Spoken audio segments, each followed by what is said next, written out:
whether that turns into confidence or not, sometimes you don't have the confidence, but at least you have that experience of going through stuff, and you understand how tough it is. What was going through your head when you saw Jimmy and Grant face-to-face like that? Mike, is it fair to say you were not displeased? I can see where you're going. Look, I love that gnarly version of Jimmy, but you get that regardless. I just think people now are paying a lot more attention, to him now. We've won some games in the postseason. The last few years, Jimmy is just a real competitor. But playing that way, you guys have played close games for like a decade. Is there a comfort when the game is like that you feel? For a whole decade, we're going to go. It's been years. You guys play close games every year. Yeah, Mike still sounds like it's on. That sounds like it's almost an indictment on the style of play, like in the mud. No, I'm kidding. No, I think the only thing that's relevant is this year. Well, this group has been together for a while, so there's some collective experiences together, but certainly this year was really unique for all of us, and there's a beauty in the struggle. There's a beauty in that grind, and we're privileged to be able to go through a unique regular season like we have. But we're in the midst of this right now, and yes, we feel a certain way about getting these two games, but we're well aware of who they are, what they're capable of. Just in these first two games, they've gone on big runs on us. So we have to stay focused on the task at hand and get ready for a big battle in Game 3. Coach, Game 2 against New York, I imagine you knew you would be going to some zone just because Butler was out. I wonder if this one, if you thought you'd be playing, had any idea that you'd be playing as much zone as you did. When you compete against great teams, very good teams like we're facing in Boston, you just have to do whatever's necessary. Now, it's not about the schematics or the X's and O's.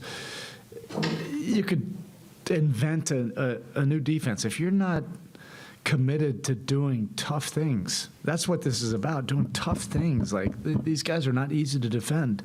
You have to be committed to doing the multiple efforts to contain, to get to the three-point line, to contain their drives. They do all of that, and then they crash the glass, whether in the man or the zone.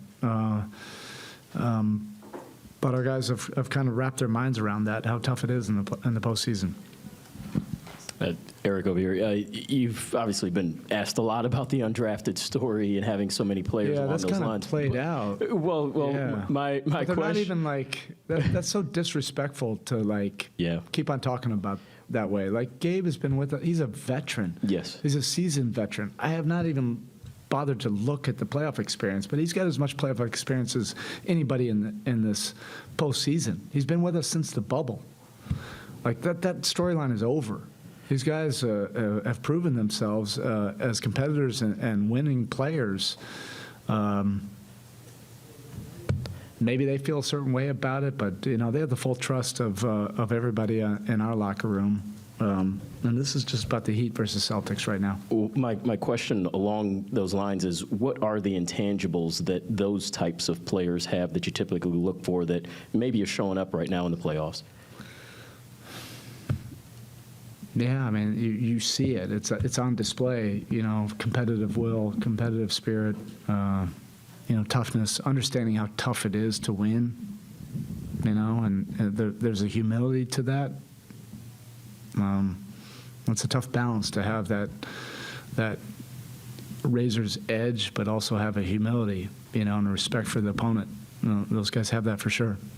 Erik, obviously you count on Duncan's three-point shooting to help you, but he also was aggressive going to the basket and gave you sort of a spark at a bunch of different times. He's a guy who's been in, he's a guy who's been out, been spotted a little. Your thoughts on his overall effort tonight? Now, that's been 2 years of development, where the scouting report was to do everything and anything to get him off that three-point line. So he's been working on that diligently for 2 off seasons, regular seasons, really working on his off-ball movement, more actions to the rim. You saw the back cut. and then putting the ball on the floor. I mean, I can't even mention how many drives he's worked on during the offseason over and over and over, and then still doing his normal shooting routine, because that's what creates the overreactions. But that's a credit to his commitment to player development. That's it. Thanks. Well, what have you seen from what you guys have done against Tatum in the fourth quarter that he's yet to make a field goal?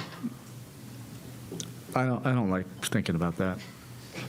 You know, he's a great player. I mentioned that at the top of this series. You know, he's one of the best players on this planet that play with that round ball.